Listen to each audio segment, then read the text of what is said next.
Ready? Start. In regard to the amending provision, I want to know from the minister what would be his difficulty even if minor offences are taken to courts of law.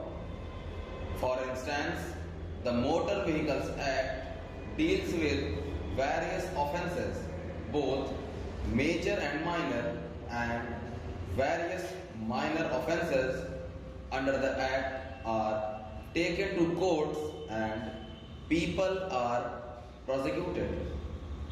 What is the difficulty in taking these cases of a minor nature to courts of law?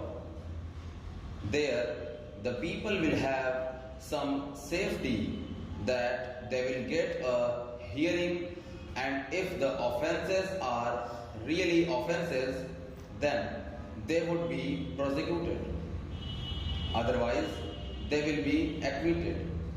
Here, the minister says that there should be a security deposit. If there is a violation of a particular provision of the enactment, then the executive authority will have the power either to confiscate a part of the amount or the whole of the amount. We are clothing the executive authority with more powers. I do not grudge giving powers to the executive authority, provided they are used properly and effectively and in a most fair manner. But unfortunately, there have been discriminations apart from the ineffectiveness of the various provisions.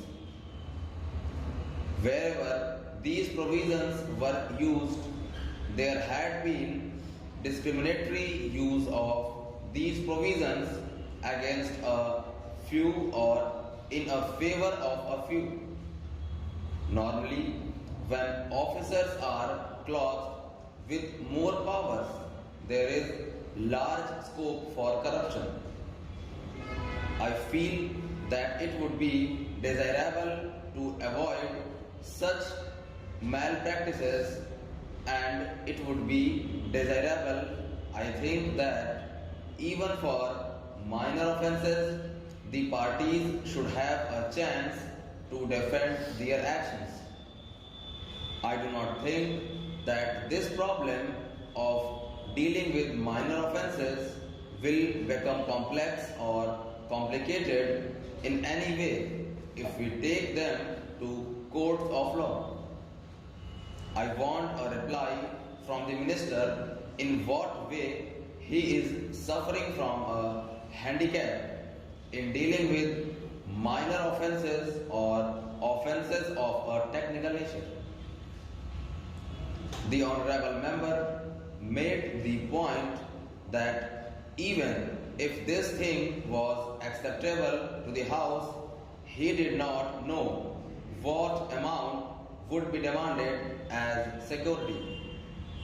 So the minister should tell us what amount is normally expected from a license in all cases and what the offences are which are of a technical or minor nature which he was in view. We are not told which are major offences and which are minor offences. Clarifications on these points are necessary. I wish that the Act which came into effect long ago was implemented properly.